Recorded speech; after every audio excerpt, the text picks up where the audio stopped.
বাতাসে বহিছে প্রেম, নয়নে লাগিল নেশা, কারাজে ডাকিল পিছে, বসন্ত এসে গেছে। সময়টা বসন্ত, দোল উৎসব। রাজনৈতিক চেনাবৃত্তের বাইরে বেরিয়ে সেদিন আবির মাখানো একটা ফাগুনের সকালে আপামর নাগরিকের সঙ্গে পানিহাটির বিধানসভার নাগরিক প্রতিনিধি। অনুষ্ঠানের আতিশয্য নেই, অথচ তাৎপর্যপূর্ণ। বাতাসে বহিছে প্রেম, নয়নে লাগিল নেশা, কারাজে ডাকিল পিছে, বসন্ত এসে গেছে।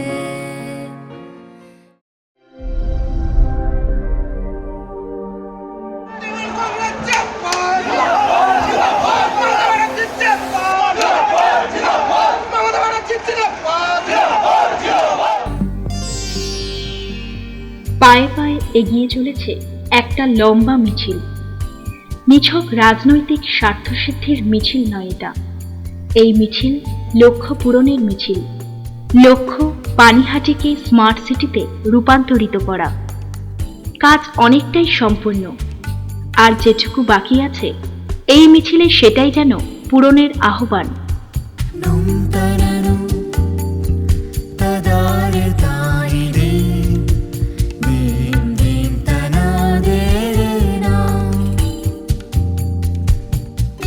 মামাটি মানুষের নেত্রী, বাংলার তথা আপামর ভারতবাসীর জনপ্রিয়তম নেত্রী, এই রাজ্যের মাননীয় মুখ্যমন্ত্রী মমতা বন্দ্যোপাধ্যায়ের নীতি, মূল্যবোধ আর আদর্শের বার্তা পৌঁছে দেওয়ার মিছিলে সেদিন সামিল হয়েছিলেন ইতিহাস সমৃদ্ধ পানিহাটির সাধারণ মানুষ।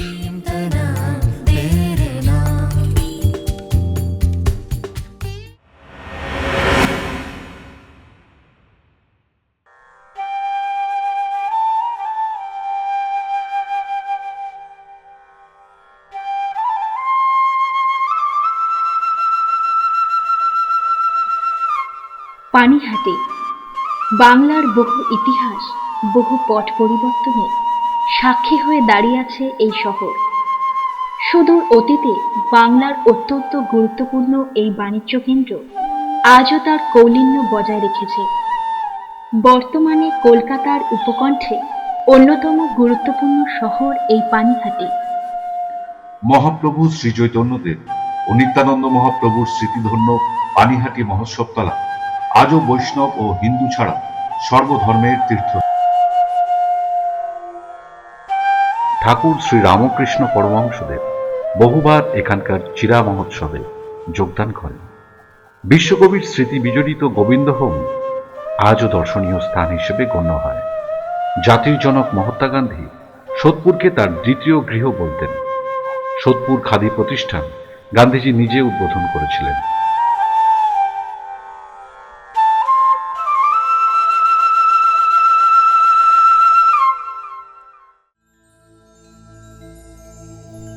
মহাত্মার স্মৃতিধন্য খাদি প্রতিষ্ঠান থেকে ঢিলছোড়া দূরত্বে সোদপুর রেল স্টেশনের ধারে নির্মল ঘোষের শৈশব কেটেছে। তারপর যৌবনের শুরুতেই গান্ধীজির আদর্শে অনুপ্রাণিত হয়ে শুরু হয়েছিল তার রাজনৈতিক জীবন। ক্লাস 9-এ পড়ার সময় থেকে নিজের পড়ার পাশাপাশি বাচ্চাদের টিউশনি শুরু করলেন নির্মলবাবু। নিজের পড়ার খরচ এভাবেই জোগাড় হতে লাগলো। প্রি ইউনিভার্সিটিতে বঙ্গবাসী কলেজে পড়ার সময় ন্যাশনাল স্টুডেন্ট ইউনিয়নের প্রতি আকৃষ্ট হন। তারপর যুক্ত হন ছাত্র পরিষদে। সান্নিধ্যে আসেন তৎকালীন জনপ্রিয় নেতা প্রিয়রঞ্জন দাসমুন্সির। স্বাধীনতার পরবর্তী যুগে হুগলি নদীর উভয় তীরে বহু কলকারখানা গড়ে উঠেছিল। এই রাজ্য তো বটেই, অনেক ভিন রাজ্যের মানুষের রুটি রুজির ভরসা ছিল এই কারখানাগুলি। পানিহাটিও তার ব্যতিক্রম নয়। সে সময় শ্রমিকদের কথা বলার, তাদের সুবিধা অসুবিধা, তাদের ন্যায্য পাওনা আদায় প্রভৃতি বিষয়ে অগ্রণী ভূমিকা নিলেন নির্মল ঘোষ। জড়িয়ে গেলেন শ্রমিক আন্দোলনে, পাশে পেলেন সুব্রত মুখার্জি, লাল বাহাদুর সিং প্রমুখ নেতাদের। যে মানুষের সঙ্গে থাকবো, মানুষের দুঃখ কষ্ট, মানুষের সামাজিক অবস্থার পরিবর্তন, শ্রমিক কৃষকের শ্রমিক তাদের বাস্তবিক ক্ষেত্রে তাদের পরিবর্তন, এতে আমার জীবন উৎসর্গীকৃত থাকবে। তাই আমি মানুষ আমাকে ভালোবাসে, আমি মানুষের সঙ্গে আছি। বিধায়ক হিসেবে আত্মপ্রকাশ 1996 সালে। পানিহাটির একসময় পরিচিত ছিল লাল দুর্গ হিসেবে। সেই মিথ ভাঙলেন নির্মল ঘোষ। শুরুতেই মানুষের আস্থা অর্জন করেছিলেন তিনি। ভারতের জাতীয় কংগ্রেসের বিধায়ক হলেন নির্মল ঘোষ। আমি দিল্লি গেলাম, ওয়ার্ল্ড ব্যাংকের প্রতিনিধির সঙ্গে কথা বললাম, কলকাতায় যে সেক্রেটারি ছিলেন তার সঙ্গে কথা বললাম, বলে আমি ম্যানেজ করলাম যে আমিও 1,66,00,000 টাকা আমি আমার হাসপাতালের জন্য স্যাংশন করিয়ে এই এইড নিয়ে, বিদেশি টাকা নিয়ে, যেটা আমাদের ওয়ার্ল্ড ব্যাংকের টাকা দিয়েছিল পশ্চিমবাংলায় হুয়ের মাধ্যমে, ওয়ার্ল্ড হেলথ অর্গানাইজেশনের মাধ্যমে, আমি আমার পানিহাটি হাসপাতালকে সমস্ত অ্যাসবেস্টসের ঘর বাড়ি ভেঙে নতুন ইনফ্রাস্ট্রাকচার ক্রিয়েট করলাম। পরের বিধানসভা নির্বাচন 2001 সালে। ততদিনে বাংলার জনপ্রিয়তম নেত্রী মমতা বন্দ্যোপাধ্যায়ের নেতৃত্বে জন্ম নিয়েছে এক নতুন দল, সর্বভারতীয় তৃণমূল কংগ্রেস বা AITMC।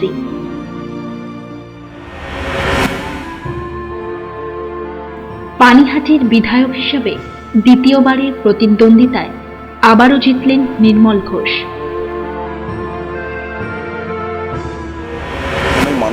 মানুষের বেসিক প্রবলেমে আমি ঢুকেছিলাম। যেমন একটা শহর তৈরি করতে গেলে সেই শহরে প্রাথমিক কন্ডিশন হচ্ছে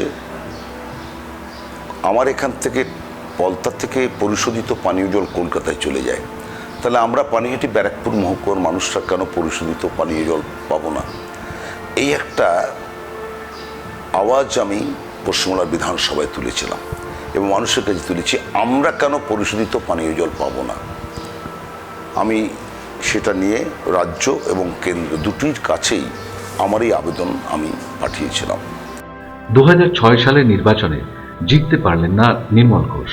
কারণটা সহজ, বিধায়ক হিসেবে তিনি নিজের বিধানসভা ক্ষেত্রের জন্য যতই উন্নতি সাধনের চেষ্টা করুন না কেন, সরকার তখন বামফ্রন্টের, তাই সব ধরনের সরকারি সহযোগিতা থেকে তিনি বঞ্চিত হলেন। বঞ্চিত হলো পানিহাটির মানুষ, কিন্তু মানুষের সঙ্গ কখনোই ত্যাগ করেননি তিনি। মানুষ আমাকে মনে রেখেছিল যে না, এই লোকটাকে পেলে আমরা আমাদের পানিহাটির উন্নয়নের চেহারাটাই পাল্টে দিতে পারব। পরবর্তীকালে আবার 2011 জেতার পর আমার চ্যালেঞ্জ যেগুলো ছিল, যে পরিকল্পনা ছিল, সেই পরিকল্পনাগুলোকে আমি এক এক করে সার্থক করা শুরু করি। বাংলার জননেত্রী মমতা ব্যানার্জির নীতি ও আদর্শে অনুপ্রাণিত বাংলার মানুষ 2011 সালে বামফ্রন্টকে প্রায় নির্মূল করে প্রতিষ্ঠা করল একটি আদর্শ জনদরদী সরকার, তৃণমূল সরকার। সেই তৃণমূল সরকারের মুখ্যমন্ত্রী হিসেবে শপথ নিলেন মামাটি মানুষের নেত্রী মমতা বন্দ্যোপাধ্যায়।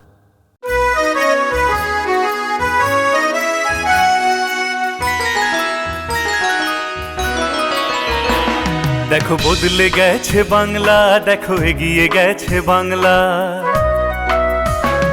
দেখো বদলে গেছে বাংলা, দেখো এগিয়ে গেছে বাংলা। দেখো উন্নয়নে বাংলা, দেখো প্রগতিতে বাংলা, দেখো সম্প্রীতিতে বাংলা। দেখো বদলে গেছে বাংলা, দেখো এগিয়ে গেছে বাংলা। দেখো উন্নয়নে বাংলা, দেখো প্রগতিতে বাংলা, দেখো সম্প্রীতিতে বাংলা। আর পানিহাটিতে মানুষ নির্মল ঘোষকে প্রায় 31,500 ভোটের ব্যবধানে জিতিয়ে এনে বাংলার নেত্রীর আদর্শকে মর্যাদা দিল। আমি সবসময় সতর্ক থাকতাম যে what to do, what not. আমার যেটা সুবিদিত সেটা আমি সবসময়, যেটা করলে পর মানুষ আমার সঙ্গে থাকবে তাই করতাম। শুধুমাত্র পানিহাটির বিধায়ক হিসাবে নয়, দীর্ঘ 11 বছর ধরে নির্মল ঘোষ উত্তর 24 পরগনা জেলা তৃণমূল কংগ্রেসের প্রথমে আহ্বায়ক হিসেবে, পরে জেলা সভাপতি এবং বর্তমানে তৃণমূল কংগ্রেসের জেলা পর্যবেক্ষক রূপে দায়িত্বপ্রাপ্ত। সুদূর বনগাঁ মহকুমা, বসিরহাট মহকুমা, বারাসাত মহকুমা, প্রান্তর থেকে প্রান্তর আমি ঘুরে বেরিয়ে মমতা ব্যানার্জির আদর্শ, তার সততা, তার নিষ্ঠা, তার পরিবর্তনের রাজনীতি, গরিব মানুষকে মুক্ত করার রাজনীতি, সেই রাজনীতিতে প্রবেশ করি। তিনি এমন একজন বিধায়ক যার বাড়ির সামনে কোনো গেট নেই। দিন অথবা রাত 24 ঘন্টায় তার দরজা মানুষের জন্য খোলা। এই ঘটনাই প্রমাণ করে রাজনীতির ঊর্ধ্বে সব মানুষের কাছে তা গ্রহণযোগ্য। ব্যক্তিগতভাবে কোনো রাজনৈতিক দলকে ব্যক্তিগত আক্রমণ করি না।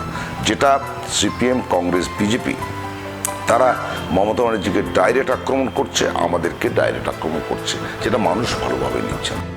1996, 2001 এবং 2011 সাল এই তিনবারের বিধায়ক হিসাবে কতটা সফল নির্মল ঘোষ, তার কাজের তালিকায় সেই মূল্যায়ন নির্ধারণ করে।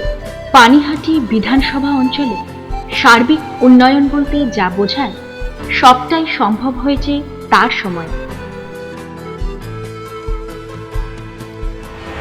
পানিহাটিতে GIS engineering college and dental medical college, এদের সবাই যখন একটা ইউনিভার্সিটি চাইছে, এদের 17টি কলেজ এবং তার সঙ্গে মেডিকেল কলেজ আছে, এরা কেন ইউনিভার্সিটি পাবে না? এই প্রশ্ন আমার সরকারের কাছে, বিশেষ করে মাননীয় মুখ্যমন্ত্রীর কাছে তোলাতে তিনি এগ্রি করেন এবং জিআইএস ইঞ্জিনিয়ারিং কলেজ তারা একটি বিশ্ববিদ্যালয়, আমার এলাকায় একটি বিশ্ববিদ্যালয় পানিহাটি বিধানসভার মধ্যে গড়ে উঠেছে। গত পৌরসভা নির্বাচনে পানিহাটি পৌরসভা তৃণমূলের দখলে এলো। সাংসদ, বিধায়ক আর পৌরসভা একযোগে উন্নয়নের কাজ শুরু হলো। পানিহাটির উন্নয়ন আরো দ্রুত গতিতে এগিয়ে চলল।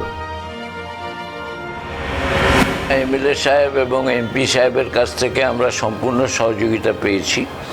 আমাদের সবচেয়ে বড় কাজ যেটা হয়েছে সেটা জল প্রকল্পের কাজ। মন্ত্রী এসেছিল, উদ্বোধন করেছে, এমপিও ছিল, এমএলএও ছিল। সর্বত্র ব্যাপারে আমাদের সব রকম সাহায্য সহযোগিতা অফিসিয়াল সাইড থেকে হওয়ার পর আমরা এই কাজটাকে কমপ্লিট করতে পেরেছি এবং এখন আমরা মোটামুটি বাড়িতে জল আমরা পৌঁছতে পেরেছি। আর পৌরসভা আমরা পেয়ে যাওয়াতে আমরা প্রায় 32টি পার্ক আমরা এখানে এই 2.5 বছরে করে ফেলতে পেরেছি এবং এই 37টি আমরা কমিউনিটি সেন্টার করে ফেলেছি। পরিশুদ্ধ পানীয় জল, রাস্তাঘাট, drainage system, sewerage system, school, college, university, হাসপাতাল, এই সব কিছু নিয়েই পানিহাটি এখন একটা সম্পূর্ণ শহর। যে কোনো নাগরিকই চাইবেন তার অঞ্চলের বিধায়ক যেন ভালো মন্দে সবসময় তাদের পাশে থাকেন, যেন বিধায়কের সমস্ত দায় দায়িত্ব তিনি পালন করেন। এখানে বিধায়ক নির্মল ঘোষের সার্থকতা। বাংলার মানুষ যেমন মা মাটি মানুষের নীতিকে সমর্থন করেন, বাংলার জননেত্রীর আদর্শকে বিশ্বাস করেন, পানিহাটির মানুষও তেমনি নির্মল ঘোষের কর্মকাণ্ডের সঙ্গে বাংলার মানুষের নেত্রীর আদর্শগত মিল খুঁজে পান।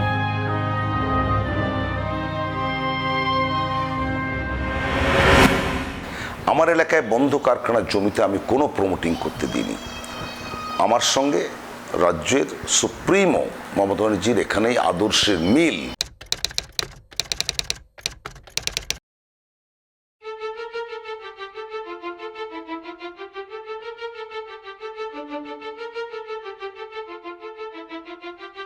$6.5 কোটি টাকা ব্যয়ে উন্নত মানের রাস্তা তৈরির কাজ,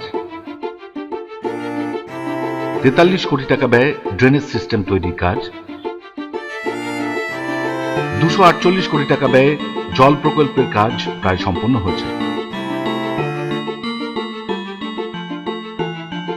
এবং 478 কোটি টাকা অনুমোদিত হয়েছে হাউস টু হাউস সোয়ারেজ সিস্টেমের কাজের জন্য। চিকিৎসা ক্ষেত্রে 5টি বড় আরবান হেলথ মিশনের কাজ শুরু হয়েছে। চালু হয়েছে ফেয়ার প্রাইস শপ। উপকৃত হচ্ছেন অসংখ্য সাধারণ মানুষ।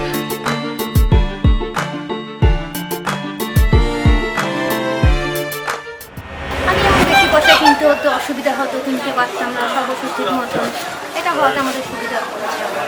গভর্নমেন্টের এই উদ্যোগটাকে কেমনভাবে দেখছেন? ভালোভাবেই দিচ্ছে। এটার জন্য খুব উপকৃত। আমি অনেক সত্তর রামচন্দ্রপুর নববৃন্দাবনের কাছে থাকি, ওখান থেকে হেঁটে এই ওষুধ নিয়ে যাই। বাইরে দিয়ে কিনলে কি হতো? এখানে অনেক দাম বাইরে, আর এখানে অনেক কম দাম। এটা কি গভর্নমেন্টের একটা ভালো? হ্যাঁ, ভালো ভালো, এটা গভর্নমেন্টের ভালো। আরো কিছু কাজ এখনো বাকি আছে পানিহাটিকে একটা আধুনিক শহরে রূপান্তরিত করা। তাই নির্বাচন পরবর্তী কর্মসূচিও তৈরি করে রেখেছেন নির্মল ঘোষ। দরকার শুধু মানুষের সমর্থন। বিশেষ করে বিধায়ক সাহেবের আমাদের প্রতি যে তার সাহায্য এবং সহযোগিতার হাত না থাকলে আমাদের পক্ষে সে কাজ করা সম্ভব নয়। তবুও যেরকম বাস স্ট্যান্ডের কাজ, যেরকম হাই মার্কসের কাজ, শ্মশানঘাটের কাজ, এগুলির ব্যাপারে বিধায়ক সাহেবের সম্পূর্ণ সহযোগিতা এবং টাকা দেওয়া ফান্ড থেকে, এমপি ফান্ড থেকেও টাকা দেওয়া, এমপিও আমাদের সম্পূর্ণ রকম সহযোগিতা করেছে। পানিহাটিকে একটি আধুনিক শহর তৈরি করাই আমার মূল লক্ষ্য, এবং আধুনিক শহর তৈরি করতে গেলে যে কন্ডিশনগুলো আছে, প্রি কন্ডিশন, সেটা হচ্ছে আমি আগেই বলেছি, তার সঙ্গে যুক্ত হয়েছে যে এনভায়রনমেন্ট। এই এনভায়রনমেন্টটাকে আমি একটা ইকুইলিব্রিয়ামের মধ্যে আনতে চাইছি, যাতে মাটির তলার থেকে জল না তুলতে হয় এবং সোয়ারেজটা মাটির তলায় চলে যায়। এটা আমরা করতে পারছি, যেটা সিপিএম বা কংগ্রেস কখনোই পানিহাটিতে এই চিন্তা করতে পারেনি। জয়ের ব্যাপারে পানিহাটির প্রতিটি নাগরিকের ওপর ভরসা রয়েছে নির্মল ঘোষের। তিনি নিশ্চিত জয়ের ব্যবধান এবার আরও বাড়বে। নমিনেশন ফাইল করার পর সেই প্রত্যয়ই যেন তার গলায়। আমাদের যেভাবে কাজের গতি এবং তার প্রচার এবং তার যেভাবে পদযাত্রা এবং অন্যান্য কাজকর্ম যেভাবে চলছে, তাতে মানে যারা প্রতিপক্ষ আছে তারা সামনে নেই, তারা অনেক দূরে আছে, এবং আমরা নিশ্চিত যে আমাদের প্রার্থী বিপুল ভোটে জয়যুক্ত হবে। Any doubt for me? ব্যবধান কত হবে? ব্যবধান বাড়বে লাস্ট ইয়ার থেকে। যেখানে মা মাটি মানুষ সবাই আনন্দে থাকো, এ গন্ধ খুশি ছড়িয়ে পড়ো। চল রে মন আমি নিয়ে চল, থাকুক মুখে হাসি আর রোদ ঝলমল। জঙ্গল মহলে শান্তি ফিরে এলো, দার্জিলিংও হাসছে। 5 বছরে একসাথে খেটেছি সবাই, আরো আরো ভালো দিন আসছে। যেখানে মা মাটি মানুষ সবাই আনন্দে থাকুক, এ গন্ধ খুশি ছড়িয়ে পড়ো। গ্রামে গ্রামে উঠছে উন্নয়নের ফুল, সাগর থেকে পাহাড় শুধু তৃণমূল। জোড়া ফুল তৃণমূল, জোড়া ফুল তৃণমূল, জোড়া ফুল তৃণমূল, জোড়া ফুল তৃণমূল। পানিহাটির সার্বিক উন্নয়নের স্বার্থে পানিহাটি বিধানসভা কেন্দ্রের তৃণমূল কংগ্রেস প্রার্থী নির্মল ঘোষকে বিপুল ভোটে পুনরায় জয়ী করুন। তৃণমূল, জোড়া ফুল তৃণমূল, জোড়া ফুল তৃণমূল।